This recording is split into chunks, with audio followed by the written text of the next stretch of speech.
Olá, essa é uma série de aulas com conteúdos da disciplina de ensino religioso voltadas para o ensino fundamental, principalmente do sexto ao nono ano.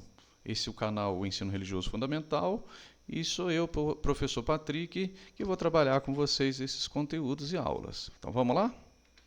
Aula 8 de ensino religioso voltada para o oitavo ano. O tema de hoje são igrejas ortodoxas, ok? O que são as igrejas ortodoxas? As igrejas ortodoxas são ramos do cristianismo que preservam tradições muito antigas. Elas seguem os ensinamentos de Jesus Cristo e dos primeiros apóstolos. É uma igreja cristã, entendeu? Primeira coisa, a igreja ortodoxa é uma igreja cristã, que tem base ali na fé em Jesus Cristo. O termo ortodoxo significa doutrina correta, que eles mesmos se intitularam assim, tá? Essas igrejas valorizam a continuidade da fé original. Estão presentes principalmente no leste europeu e no Oriente. É a maior parte das igrejas ortodoxas, a gente depois vai ver, está presente em vários países, principalmente do leste europeu e ali também do Oriente Médio. Olha lá, ortodoxo, sinônimos de conservador, convencional, dogmático, rigoroso, tradicional. A separação entre Oriente e Ocidente. As igrejas ortodoxas se separaram da Igreja Católica em 1054, no evento chamado Cisma do Oriente. A separação ocorreu por diferenças políticas, culturais e religiosas. Tá? Aí a gente vê aqui a separação, né, entre a Igreja Católica e a Igreja Ortodoxa, o grande cisma do Oriente, uma ruptura histórica na Igreja Cristã. Então foi a grande primeira ruptura do cristianismo, né?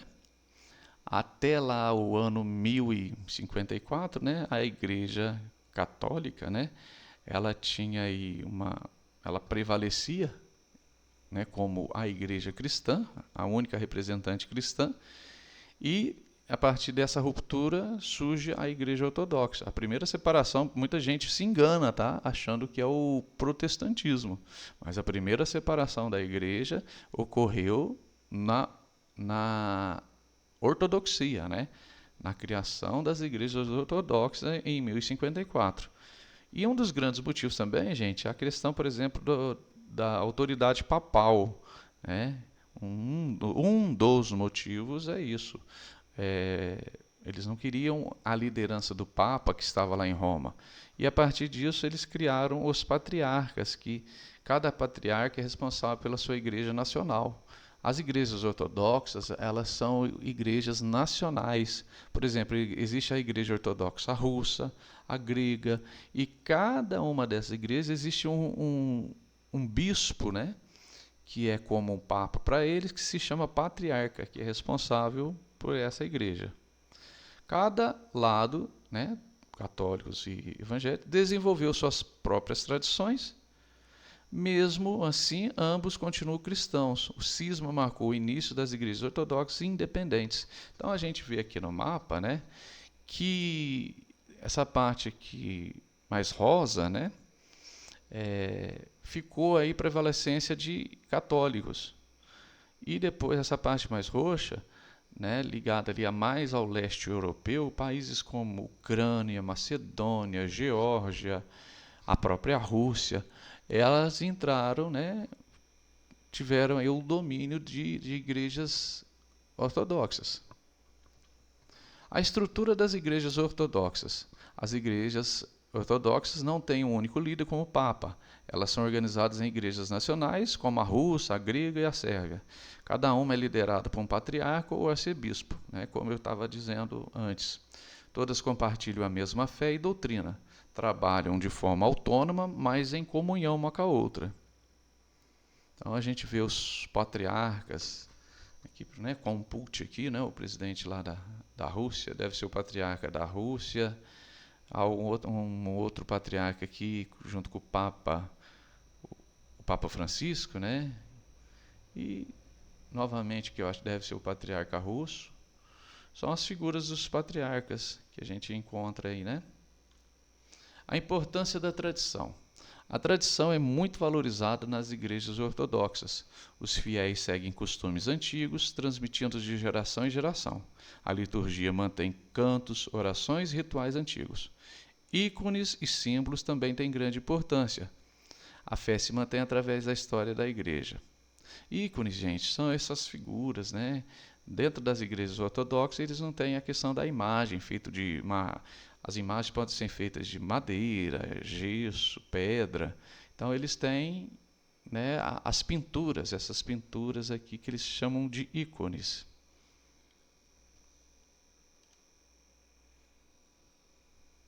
Então, a gente vê aqui uma figura de um padre, né, de um padre ou bispo ortodoxo. A liturgia ortodoxa. As celebrações ortodoxas são conhecidas por sua beleza e solenidade. Há muitos cânticos, incensos e ícones. A liturgia costuma ser mais longa que na Igreja Católica. Tudo é feito para criar um ambiente de espiritualidade profunda. É um momento de encontro com Deus. Então, dentro das igrejas ortodoxas, né, existe aí a cerimônia litúrgica, né? Por exemplo, aí a gente vê a comunhão, a celebração da Eucaristia, as bênçãos. Os sacramentos. As igrejas ortodoxas também têm 7 sacramentos, como na Igreja Católica, como batismo, Eucaristia e crisma. Eles são vistos como sinais da presença de Deus na vida do fiel. Muitos rituais são semelhantes ao da Igreja Católica, contudo, cada igreja tem suas particularidades. Os sacramentos fortalecem a vida espiritual da comunidade. Então, aqui a gente vê o batismo, a confissão dos pecados, a gente vê aqui a unção dos enfermos, ordenação, dentre outros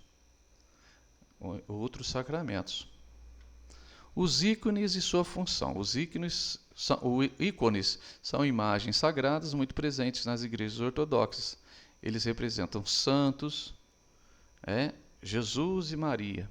Não são adorados, mas venerados como janelas para o divino, para Deus. Os fiéis rezam diante deles com respeito. Os ícones ajudam na oração e na meditação, assim como as imagens no catolicismo têm essa função. Aqui a gente tem um ícone de Nossa Senhora, de Jesus. Você vê só umas imagens bonitas, né? Artisticamente. As igrejas ortodoxas pelo mundo. Hoje existem milhões de fiéis ortodoxos em diversos países. A Igreja Ortodoxa Russa é a maior. Também há comunidades na Grécia, Romênia, Sérvia, Ucrânia, entre outros lugares. Migrações levaram a fé ortodoxa para a América, a África e a Austrália. Assim, a ortodoxia se tornou global. Por exemplo, a Rússia, ela abriga a maior população ortodoxa do mundo. A Ucrânia possui uma das maiores comunidades com destaque para a recente independência da Igreja da Ucrânia em 2019. A Grécia é o único país onde a ortodoxia é reconhecida na Constituição. A Romênia é o lado da maior catedral ortodoxa do mundo. A catedral chama Salvação do Povo. Na Etiópia, na África do Norte, um dos raros centros fora da Europa, uma população altamente religiosa que pertence à ortodoxia oriental, a Igreja da Etiópia. Outros países europeus como Belarus, Bulgária, Chipre, Geórgia, Moldávia, Montenegro, Macedônia do Norte e Sérvia também estão aí entre os maiores países ortodoxos. Ok.